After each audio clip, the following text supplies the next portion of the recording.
कितने लोग उदयपुर गए हुए हैं। उधर के म्यूजियम में राणा प्रताप सिंह जब युद्ध में जाते तो जो कवच पहनते थे वो कवच रखा हुआ है। उसका वजन पता है आपको कितना है? बताओ कितना है?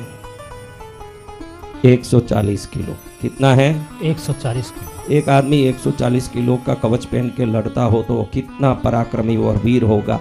उस राणा प्रताप के लिए एक बार ताली बजाओ आप। तो जो सामने दिखने वाले शत्रु से युद्ध करने के लिए ऐसे लोहे के कवच पहने जाते थे। लेकिन देखो आप सबके कितने ही शत्रु होंगे, वो शत्रु है ये भी आपको मालूम नहीं पड़ेगा। वो बड़ा मीठे से बात करेगा, बड़े प्रेम से आपके साथ पास आएगा, लेकिन अंदर में उसके कोई अलग ही गणित चलते होंगे। होगा क्या? दुश्मन बगल में होते हैं। कहाँ होते हैं? तो मंत्र शास्त्रों में एक कवच बताया सभी देवताओं का। जैसे युद्ध में जाते हैं तो लोहे का कवच, तांबे का कवच पहन के जाते हैं, वैसे संसार के सभी विडंबना दुख कष्टों से निवृत्त होकर रक्षित होने के लिए एक कवच है। उस कवच का पाठ रोज एक बार कर लोगे किसी भी देवता का तो आप सुरक्षित रहोगे। क्योंकि कोई भी शत्रु अपने मन की ईर्ष्या से भी व्यक्ति को दुखी कर सकता है। ये जरूरी नहीं कि वो आपके लिए कोई तंत्र करे, टोटका करे, मंत्र करे। ईर्ष्या भी इतना दुख देता। कोई आपको देख के जला, वो जलन से भी आपके दुकान में, धंधे में, परिवार में, सुख शांति में, एकता में नुकसान आ सकता है। तो इसके लिए कवच का पाठ बहुत अच्छा है। लेकिन कवचों में श्रेष्ठ देखो भाई, एक अपन ने बाउंसर हायर किया। वो बाउंसर आपका रक्षा करने के लिए आपने बाउंसर को रखा। वो बाउंसर खुद एकदम दुबला पतला, कोई एक धक्का मारे तो नीचे गिर जाए जैसे है। अब ये बाउंसर आपकी रक्षा कितना करेगा? क्यों नहीं करेगा? दुर्बल है। तो कवचों में भी विभिन्न देवता हैं, लेकिन अगर कवचों का राजा कहा जाए कि कवचों में राजा कवच अगर कोई है तो वो है शिव कवच। क्या कवच है? शिव कवच। क्योंकि 7 करोड़ मंत्र तंत्र यंत्र जिनके नियंत्रण में चलते हैं वो हैं शंकर जी महाराज। कौन है? शंकर जी महाराज। उनके पास क्या चलता है? 7 करोड़ मंत्र तंत्र। योगी हैं, मंत्री हैं, तंत्री हैं, जो हैं शंकर सब कुछ है।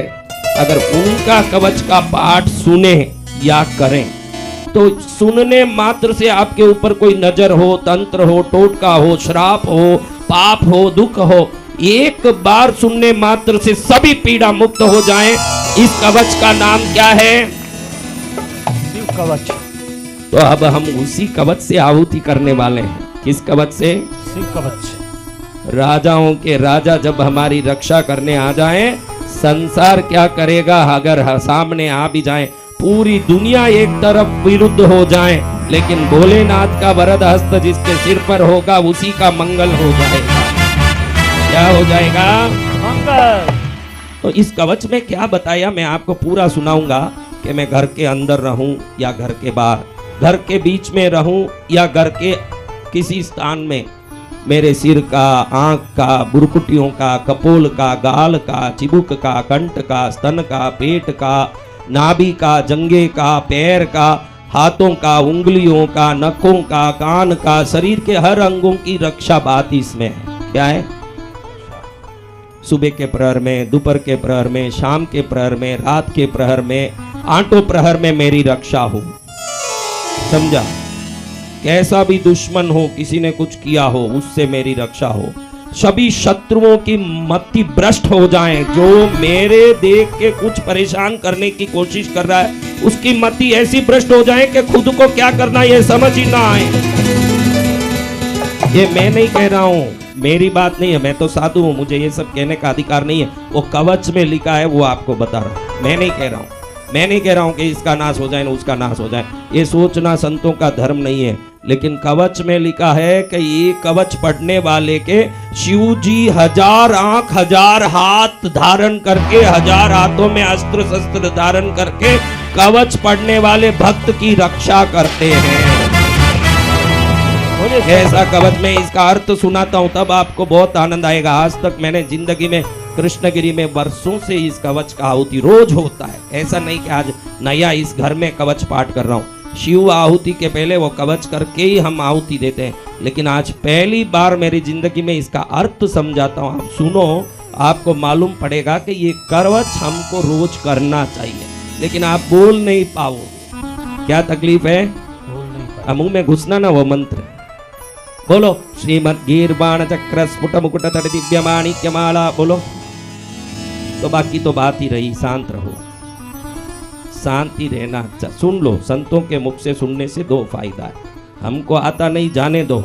आ भी जाता तो हमारे बोलने से जो फल मिलना वो मिलता। संतों के मुख से बोलेंगे तो वो निस्वार्थ बोल रहे हैं, तो वो फल मिलेगा जो बड़ा है।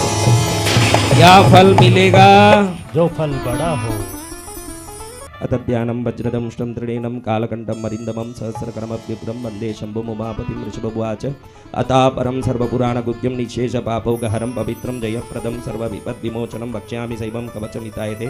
नमस्कृत्य महादेवं विश्वव्यापिनमीश्वरं वक्ष्ये शिवमयं वर्म सर्वरक्षाकरं नृणां शुचौ देशे समासीनो यथावत् कल्पितासन जितेन्द्रियो जितप्राण चिन्तयेत् शिवमव्ययं हृत्पुण्डरीकान्तरसन्निविष्टं स्वतेजसा व्याप्तनुभोवकाशम् अतीन्द्रियं सूक्ष्ममनन्तमाद्यं ध्यायेत् परानन्दमयं महेशम्। ओम ध्यानावधूता अखिल कर्मबन्ध चिरं चिदानन्द निमग्नचेता षडक्षरन्यास समाहितात्मा सैवेन कुर्यात् कवचेन रक्षाम्। ओम मां पातु देवो अखिल देवतात्मा संसारकूपे पतितं गभीरे तन्नाम दिव्यं वरमन्त्रमूलं दुनोतु मे सर्वमगं हृदिस्थं स्वाहा। ओम सर्वत्र मां रक्षतु विश्वमूर्तिर्ज्योतिर्मयानन्दगणश्चिदात्मा अनोरणीयानुरशक्तिरेक स ईश्वर पातु भयादशेषात् स्वाहा। ओम यो भूस्वरूपेण बिभर्ति विश्वं पायात् स भूमेर्गिरिशोष्टमूर्ति योपां स्वरूपेण नृणां करोति सञ्जीवनं सोबतमां जलेभ्यः स्वाहा। ओम कल्पावसाने भुवनानि दग्ध्वा सर्वाण्यो नृत्यति भूरिलील सकाल रुद्रो बतमां दवाग्नेर्वात्यादिभीतेरखिलाश्च तापात् स्वाहा। ओम प्रदीप्त विद्युत् कनकावभासो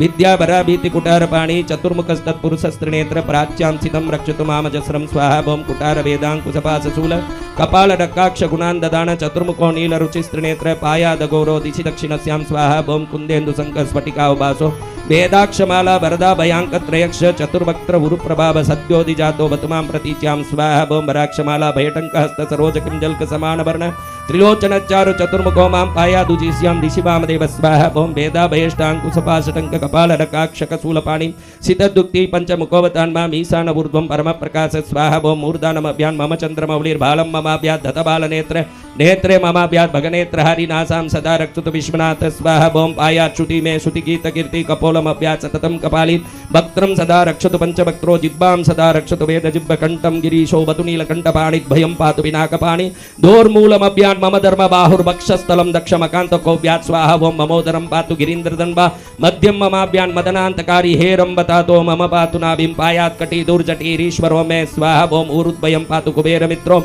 जानुद्वयं मे जगदीश्वरो जंगायुगं पुंगवकेतुरभ्यात् पादौ ममाभ्यात् सुरवन्द्यपाद स्वाहा। ओम महेश्वर पातु दिनादियामे मां मध्ययामे बतुमामदेव त्र्यंबक पातु तृतीययामे ऋषध्वज पातु दिनान्तयामे पायान्निषादौ शचिचेकरो मां गंगाधरो रक्षतु मां निशीते गौरीपति पाति निशावसाने मृत्युंजयो रक्षतु सर्वकालम् अन्तस्थितं रक्षतु शङ्करो मां स्थाणु सदा पातु बहिस्थितं मां तदन्तरे पातु पतिः पशूनां सदाशिवो रक्षतु मां समन्तात् स्वाहा। ओम तिष्ठन्तमभ्यात् भुवनैकनाथ पायात् व्रजन्तं प्रमथादिनाथ वेदांत वेद्यो बतुमां निषन्नं मामाभ्यय पातु शिवक्षयानं स्वाहा। ओम मार्गेषु मां रक्षतु नीलकण्ठ शैलादि दुर्गेषु परत्रयारि अरण्यवासादि महाप्रवासे पायान् मृगभ्याद उदार शक्ति स्वाहा। ओम कल्पान्तकाटोप पटुप्रकोप स्फुटाटहासो छलितांडकोश घोरारि सेनार्न बधुर्निवार महाभयाद् रक्षतु वीरभद्र स्वाहा। ओम पत्यश्व मातंग घटावरूत सहस्र लक्षायुत कोटि भीषणम् अक्षौहिणीनां सतमाततायिनां छिन्द्यान् मृडो घोर कुटारधारया स्वाहा। ओम निहन्तु दस्यून् प्रलयानलार्चित् ज्वलत्रिशूलं त्रिपुरान्तकस्य शार्दूल सिंहर्क्ष वृकादिहिंस्रान् सन्त्रासयद्भिषधनुपिनाकं स्वाहा। ओम दुस्वप्न दुस्सकुन दुस्गतिर्दुर्मणस्य दौर्मणस्य दुर्भिक्ष दुर्व्यसन दुस्सह दुर्यशांसि उत्पातताप विसवीतिमसद्ग्रहार्ति व्याधिं च नाशयतु मे जगतामधीश स्वाहा।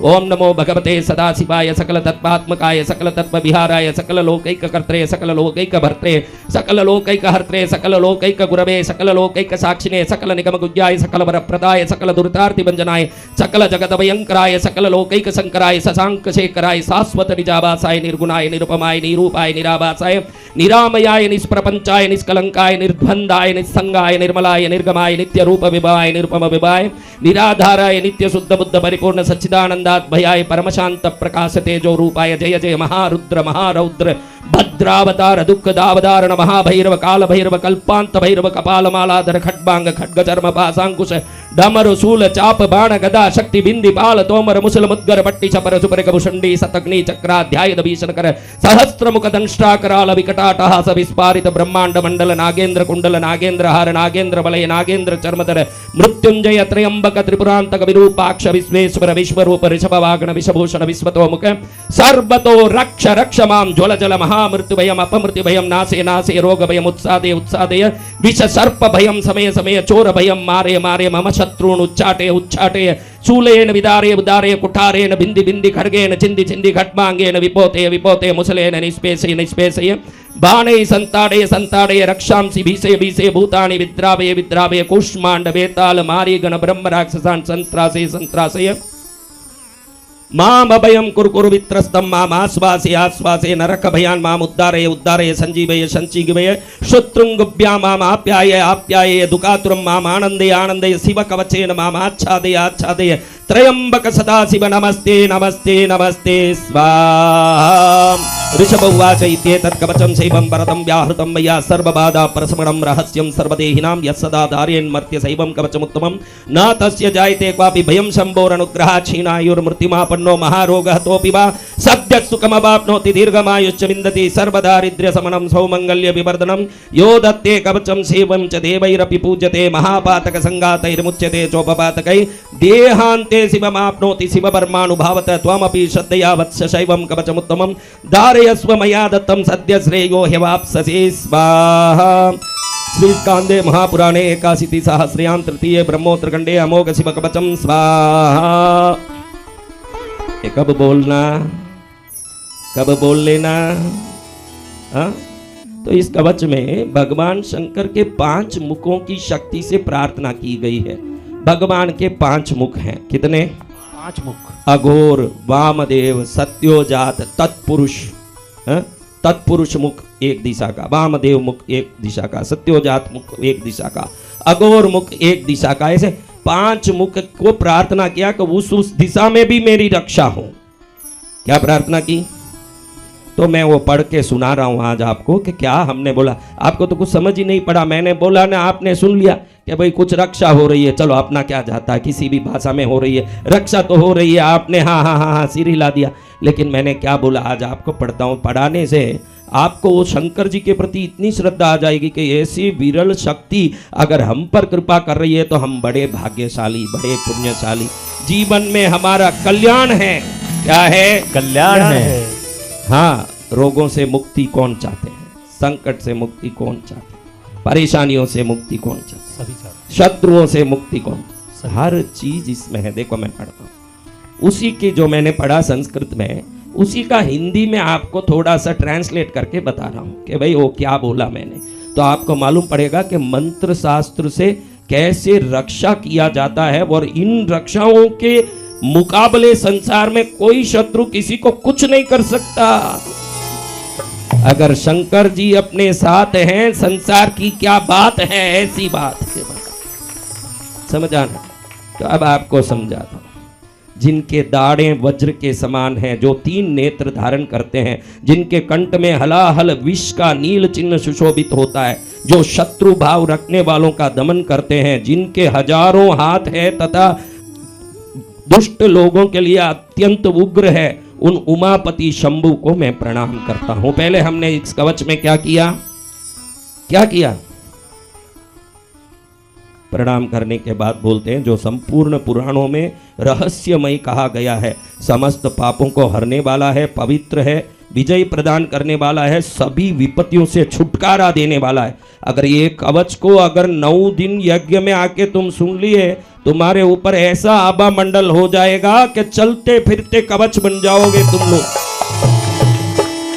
उस सर्वश्रेष्ठ शिवच कवच का मैं हित के लिए उपदेश करूंगा। विश्वव्यापी भगवान महादेव जी को प्रणाम करके मनुष्यों की सर्व प्रकार से रक्षा करने वाले शिव स्वरूप कवच का मैं वर्णन करता हूँ। पवित्र स्थान में यथा योग्य आसन बिछाकर बैठें, इंद्रियों को अपने वश में करके प्राणायाम पूर्वक अविनाशी भगवान शिव का चिंतन करें। परमानंदे भगवान का दिव्य रूप का ध्यान करते हुए सभी कर्मों का नाश करके चिदानंदमय भगवान सदाशिव में अपने चित्त को चिरकाल तक लगाए रखें। और न्यास, मैंने हाथ में किया ना न्यास, वो सब करके भगवान को अब क्या प्रार्थना कर रहे हैं? सर्वदेवमय, जितने देवता हैं ना दुनिया में, वो देवता अलग अलग हैं 33 करोड़, लेकिन वो सभी देवों का रूप एक अगर होता है तो वो है शंकर। सर्वदेवमय महादेव जी का गहरे संसार के कुएं में गिरे हुए मुझ जैसे, अब ये कुएं में गिरा भाई, वो चिल्ला रहा है मुझे बचाओ मुझे बचाओ, सामर्थ्यवानी बचा पाएगा ना? तो भगवान को प्रार्थना कर रहे हैं कि संसार के कुएं में गिरे हुए मुझ असहाय की आप रक्षा करें।